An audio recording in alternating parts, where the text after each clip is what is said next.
Oh, hi everyone.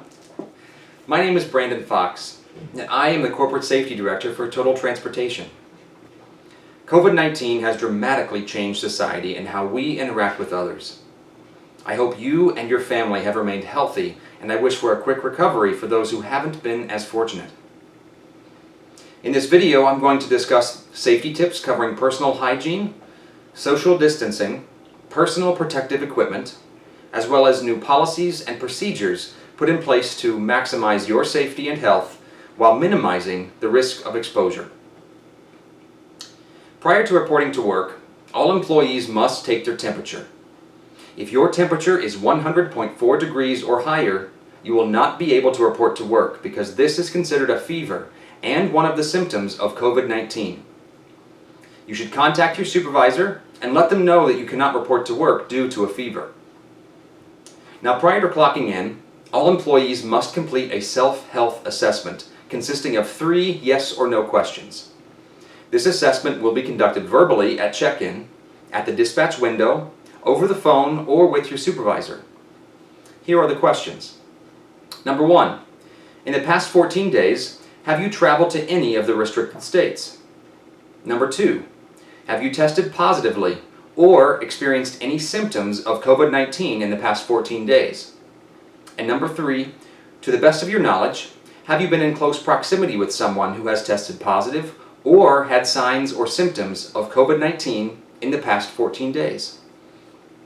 Here, close proximity is defined as being within 6 feet for 10 minutes or more.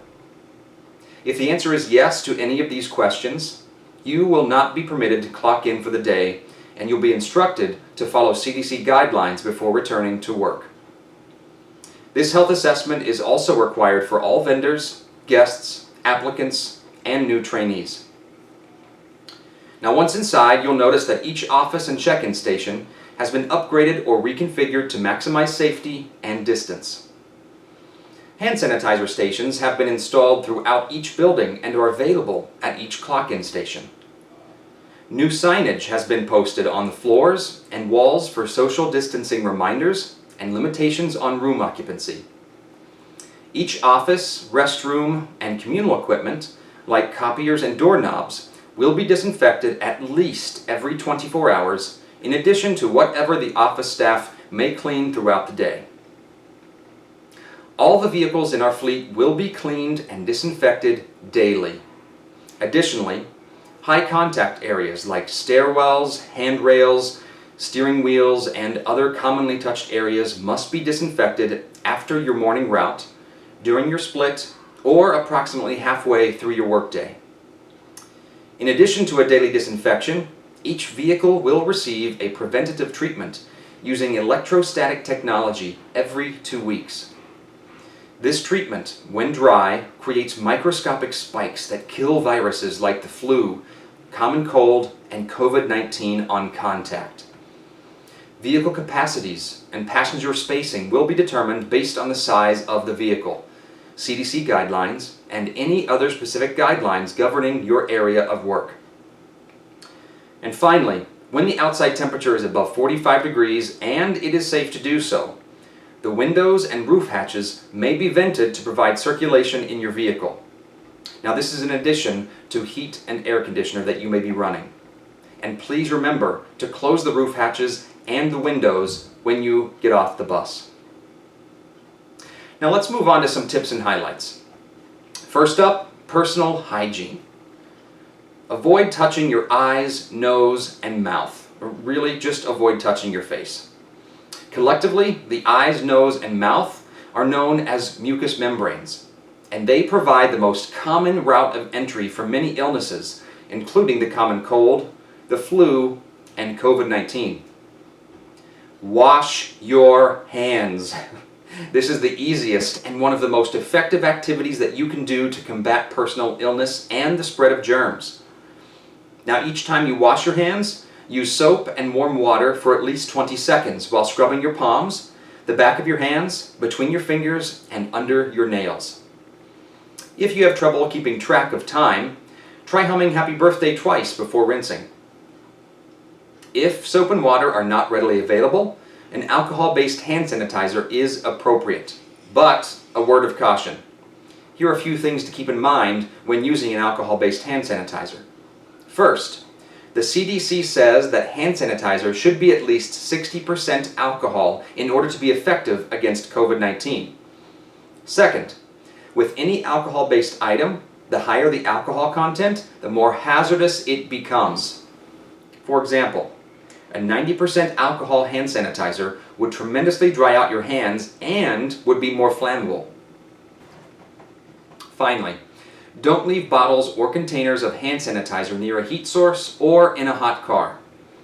When alcohol-based hand sanitizer is exposed to heat for an extended period of time, the gel or liquid begins to produce gas. And what happens when the bottle or container cannot contain any more pressure? Boom! The container ruptures or it explodes. Now, while you won't see an explosion with fire and sparks, you will see a large mess of sanitizer with shards of the container everywhere. And you definitely don't want to be near a container when it ruptures because you could be injured by the shards of plastic or other material. So, when should you wash your hands?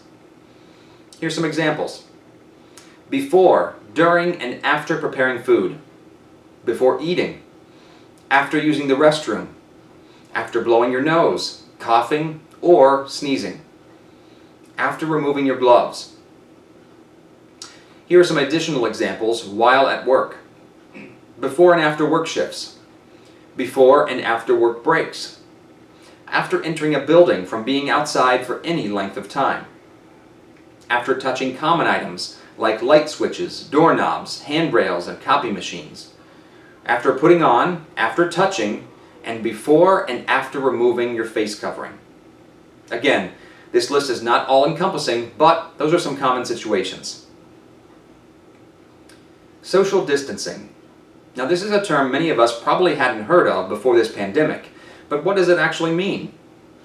Well, since we know that COVID-19 is transferred in droplets from our nose and our mouth, this means we should maintain at least a 6-foot distance from others whenever possible. And when this is not possible, or when we must be in close proximity with others, we should use a face covering or a physical barrier to protect ourselves. Let's move on to personal protective equipment, or PPE for short. You will be provided with some or all of the PPE I will cover today. School bus and paratransit operators will be assigned 3 to 5 face coverings. These coverings will be made of cloth, and they're washable and will be a required piece of the uniform.